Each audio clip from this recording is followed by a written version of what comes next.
যাক না কোথায় যাবে, খুব বার বেড়েছে। দুম করে বলে দিল আমি ওর বড় হই না, একটু মানে না আমাকে। কবে থেকে আমি এ কথা বলছি বলতো বিষ্টু? একদিনে তুই বুঝলি তো? আসলে কি বলতো, ওই অলক্ষী না তোর উপরে কোনো টাঙানি নেই রে বাবা। ভেবে দেখ, আমার ছেলের বউ কোথায় আমার ছেলের কথায় উঠবে বসবে, তার সুখ সুবিধার খোঁজ নেবে, তা না। সব আমার পোড়া কপাল রে বিষ্টু, সব আমার পোড়া কপাল। সারা বাড়ির দায়িত্ব যেন তারই মাথায়। এই রে, আবার একটা অশান্তির সৃষ্টি হলো। বিষ্টু, বাবা বিষ্টু, চুপ করে আছিস কেন বাবা? কিছু বলছিস না যে? কি বলবো মা? উমা কেন? এই তো এক্ষুনি তুই কি শুধু গুছিয়ে গুছিয়ে বউয়ের নিন্দে করছিলি, যেই মাকে দেখলি অমনি মুখে একেবারে কুলি বেঁধে নিলি। না মা, মানে কি নিয়ে নিন্দে করবো সেটাই বুঝতে পারছি না। উমা কেন? মায়ের সামনে তুই বলতে পারিস না যে অলক্ষী তোর যোগ্যী নয়, তোর যত্ন আত্তি করে না? দেখ না, ওই মেয়েকে না আমি একেবারে চিরদিনের মতো বাড়ি থেকে তাড়িয়ে দেবো, দূর দূর দূর দূর করে তাড়িয়ে দেবো। তুই শুধু একবার বলে দেখ বাবা, মনের কথাটা একবার খুলে বল বাবা। না মা, তেমন তো কিছু বলার নেই। কেন নেই? নেই কেন? একটু আগেই তো ছিল। ও ভয় পাচ্ছে গো মা। এই ঘরেই আমার নিন্দে করার জন্য শাকচুন্নি দিদার ঘাড় মোটকে দিয়েছিল তো, তাই।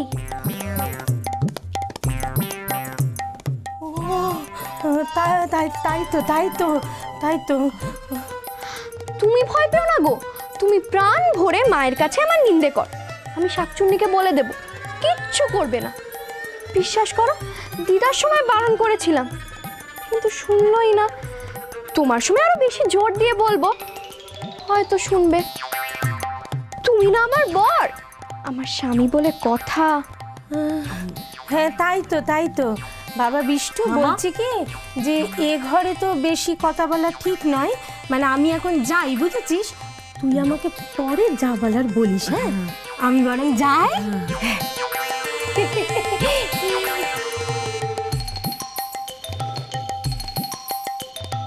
মাকে ভয় দেখালে তো? ভয় তো তোমার পাওয়ার কথা। তুমি না আমার বর, তুমি বড় দাদুর পা ছুঁয়ে প্রতিজ্ঞা করেছো যে তুমি সব সময় আমার পাশে থাকবে। আর আর এখন যখন আমি কিছু করতে বলছি তুমি পিছিয়ে যাচ্ছ, লজ্জা করে না? ছি! আরে শোন, দেখেছো, নিজে আমাকে পাত্তা দেবে না, উল্টে আমাকেই বকবে। উফ, কি জ্বালা। ও বাবা, আমার নতুন জুতো আনলে না তো? কেন নতুন জুতো কি হবে? জুতো তো রয়েছে, আবার কিসের নতুন জুতো রে? ও বাবা, আরে ছোট হয়ে গেছে তো, আর আমি লম্বা হচ্ছি। তুমি লম্বা হচ্ছ? তা কেন এত লম্বা হচ্ছ? লম্বা হওয়ার দরকারটাই বা কি? বারে, লম্বা কি কেউ ইচ্ছে করে হয় না? শোন বাবা, একটা কথা বলে দিচ্ছি, এখন জুতো কিনে দেওয়া যাবে না, ব্যাস। কেন? টাকা নেই। মিথ্যে কথা, তোমার কাছে এখন টাকা নেই?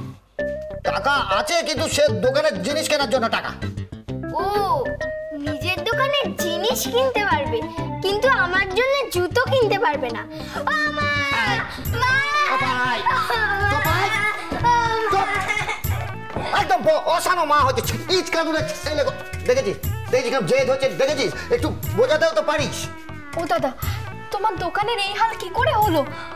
কি জানি, হঠাৎ কিরম বিক্রিটা কমে গেল। কেন?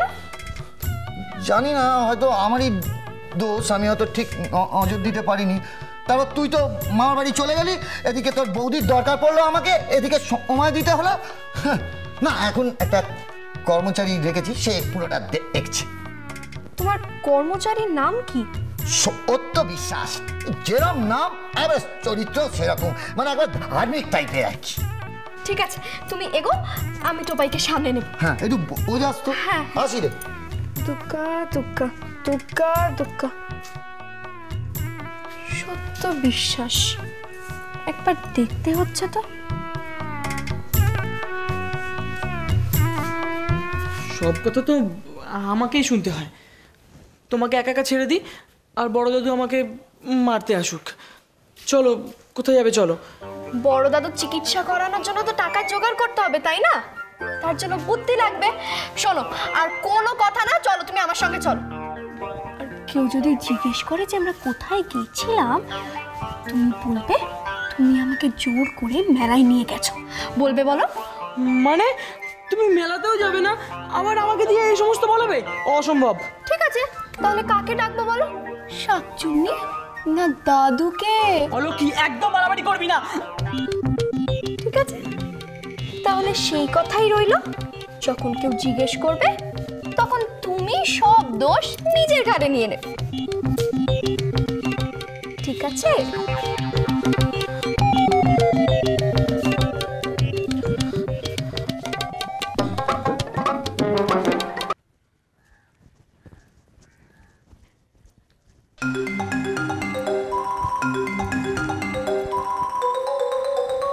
এই তো দাদা,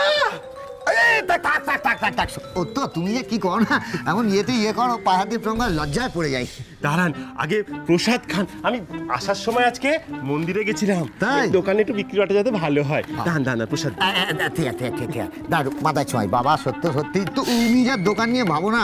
কি হলো সত্য? আপনার জন্য আমি কিচ্ছু করতে পারি না দাদা, খুব দুঃখ লাগে। সত্য, তুমি আর সকালবেলায় ইয়ের জল ফেলো না, চোখের জল ফেলো না। সত্য, তুমি কি করবে বলো? সবই আমার ইয়ের দোষ, ভাগ্যের দোষ, বুঝলে? আমি সারাক্ষণ ঠাকুরের কাছে প্রার্থনা করছি যাতে আপনার একটু ভালো হয়, আপনার একটু মঙ্গল হয়। কেন জানি না, আমার লোকটাকে কেমন অদ্ভুত অদ্ভুত লাগছে। দিদা বলে অতি ভক্তি চোরের লক্ষণ। অমনি লোকটা চোর হয়ে গেল। তুমি না একটু বেশি ভাবো। না না না, লোকটার উপর নজর রাখতে হবে। আমার না কেমন লোকটাকে ভালো মনে হচ্ছে। সত্য, একটা কাজ করো তো, এ নাও টাকা। বাজারে চলে যাও, গিয়ে দোকানের জিনিসগুলো কিনে নিয়ে চলে এসো। ঠিক আছে? থাক আবার যাও তুমি বেরিয়ে পড়ো, আমি সামলে নেবো। হ্যাঁ, এদিকেই আসছে। শোনো, তুমি ওর পেছনে যাও, ওর উপর নজর রাখো, কেমন? আমি বাড়িতে ফিরে গেলাম, ও বেলা এসে আমি সব কিছু শুনবো। আর হ্যাঁ, দাদার দোকানটা ঠিকঠাক চললে অন্তত দাদা কিছু টাকা দিতে পারবে। তুমি যাও।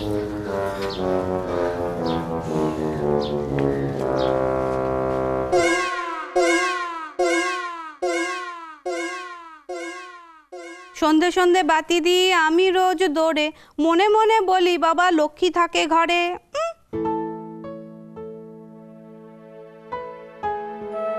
রক্ষা করো মা, রক্ষা করো।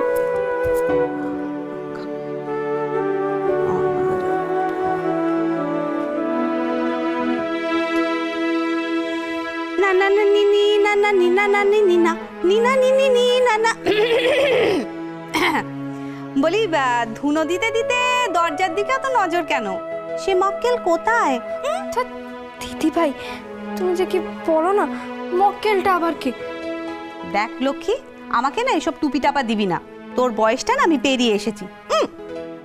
আমি ওসব কিচ্ছু ভাবছি না দিদি ভাই।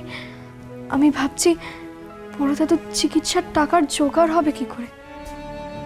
জানি রে লক্ষ্মী, জানিস আমি না টোপাইয়ের বাবার সাথে কথা বলেছিলাম, কিন্তু ওর দোকানের অবস্থা খুব খারাপ, বিক্রি বাট্টা প্রায় নেই বললেই চলে। কপালটাই খারাপ জানিস। না দিদি ভাই, দেখবে সব ঠিক হয়ে যাবে, তুমি একদম চিন্তা করো না। দাদা বড় দাদুর চিকিৎসার জন্য কিছু না কিছু দিতেই পারবে, তুমি দেখো। পারবে না? হ্যাঁ, তাই যেন হয়। তোর মুখে ফুল চন্দন দেখেছিস, একে বলে হচ্ছে বাপের বেটা। সন্ধেবেলা যতক্ষণ না ঘাড়ের ওপর চেপে বসবো ততক্ষণ উনি পড়তে বসবেন না। টোপাই, এই টোপাই, কোথায় গেলি?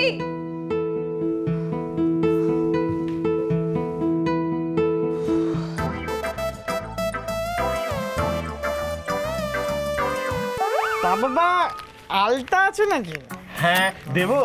দাও তো, তোমার মাসিমা খুব খুশি হবে।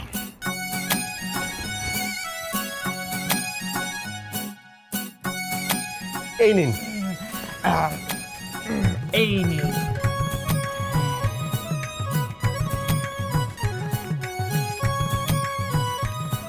এবার দেখতে হবে সত্য নামের লোকটা সত্যি কথা বলে না মিথ্যে? সংসার সুখের হয়